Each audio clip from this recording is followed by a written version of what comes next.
মুর্শিদ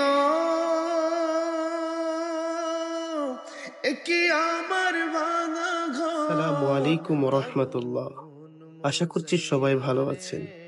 এটা কোনো সাধারণ যাত্রা নয়।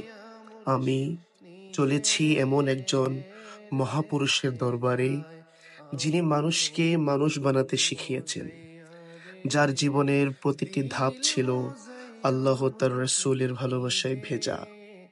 আমার গন্তব্য হচ্ছে চান্দ্রা দরবার শরীফ, চাঁদপুর জেলার এক আধ্যাত্মিক বাতিঘর। সেখানে চিরনিদ্রায় শায়িত আছেন আলা হযরত কিবলা আল্লামা সৈয়দ সাইফুল্লাহ নকশবন্দি মুজাদ্দিদি রহমতুল্লাহ আলাই। আজ ২৯শে শাওয়াল, তার ইন্তিকালের দিন, অর্থাৎ যাকে আমরা ওরস শরীফ হিসাবে জেনে থাকি। এই দিনে যেন আকাশ বাতাসও কিছুটা ভারী হয়ে থাকে। রাস্তা দেখে মনে হচ্ছে এটা শুধু এক স্থান থেকে আরেক স্থানে যাওয়ার নয়, বরং মনে হয় এটা আমার অন্তরের দিকেও এক যাত্রা। জীবনের ক্লান্তি, দুশ্চিন্তা, ব্যস্ততা সব কিছুর থেকে দূরে একটু শান্তির খোঁজে পথ চলা। এই প্রকৃতির মাঝেও যেন আল্লাহর ওয়ালিদের নিঃশব্দ ছায়া শোনা যাচ্ছে। জানি না কেন মনে হচ্ছিল পথগুলিও যেন প্রস্তুত হয়ে আছে তার স্মৃতিতে হারিয়ে যাওয়ার জন্য। মাঝে মধ্যে জ্যামে আটকে গেলাম, তবুও বিরক্তি লাগলো না। মনে হচ্ছিল আল্লাহ তাআলা যেন একটু ধীর করে দিচ্ছেন, যাতে আমার অন্তর ধীরে ধীরে প্রস্তুত হয় চান্দ্রা দরবার শরীফের জন্য।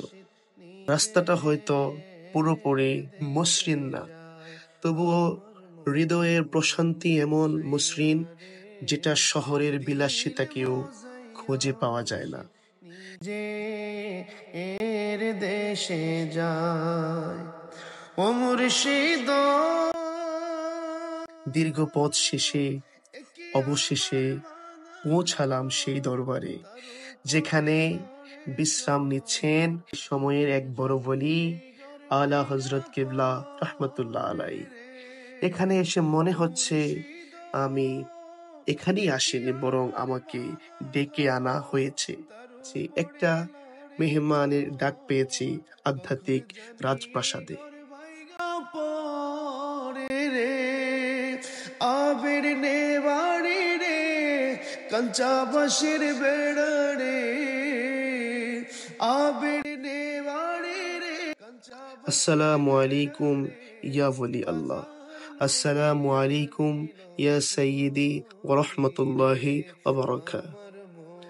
আপনারা দেখছেন চান্দ্রা দরবার শরীফের সৌন্দর্য, যেখানে এক স্থানে শুয়ে আছে আল্লাহর ঘন জন্মবন্ধু, আমাদের চাঁদপুরের গৌরব নকশবন্দিয়া তরিকার একজন ধারক এবং বাহক, যিনি শুয়ে আছেন ২০১৬ সাল থেকে। কাঞ্চা বাঁশের বেড়া রে বাজার লুটিয়া নিল চুরি রে, আমার মন মজাইয়া রে দিল মজাইয়া মুর্শিদ নিজের দেশে যায়। আমার মন মজাইয়া রে দিল মজাইয়া মুর্শিদ নিজের দেশে যায়। এই সবুজ শ্যামল উদ্যানটি হচ্ছে চান্দ্রা দরবার শরীফের ঐতিহাসিক উদ্যান, যেখানে বছরে দুবার মাহফিলের আঞ্জাম দেওয়া হয়।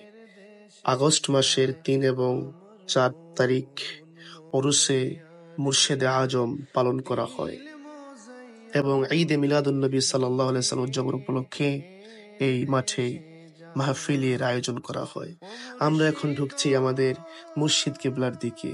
আস্তে আস্তে গিয়ে দেখলাম আমাদের মুর্শিদ কিবলা ভক্তদেরকে নিয়ে আলোচনায় লিপ্ত।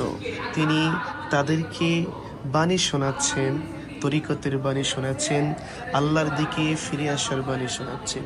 কিভাবে একজন বান্দা আল্লাহর সাথে সম্পর্ক গড়বে, কিভাবে একজন বান্দা আল্লাহকে চিনবে, কিভাবে আল্লাহর প্রিয় ভাজন হবে, এগুলাই আমাদের মুর্শিদ কেবলা আমাদের সমস্ত আশিকদেরকে, সমস্ত ভক্তবৃন্দদেরকে বাতিয়ে দিচ্ছেন। আসলে আপনারা অনেকে দূর থেকে অনেক কথা বলে থাকেন। আঞ্জুমানে ইশাআতে সাইফিয়া কেন্দ্রীয় কমিটির সাংগঠনিক সম্পাদক হিসাবে আমি আপনাদেরকে দাওয়াত দিচ্ছি।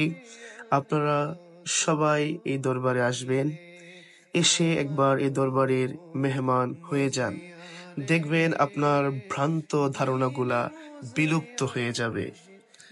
যারা আমার অগোছালো ব্লগটি ধৈর্য সহকারে দেখেছেন, সবাইকে জানাচ্ছি আন্তরিক ভালোবাসা, মোবারকবাদ, প্রীতি এবং শুভেচ্ছা।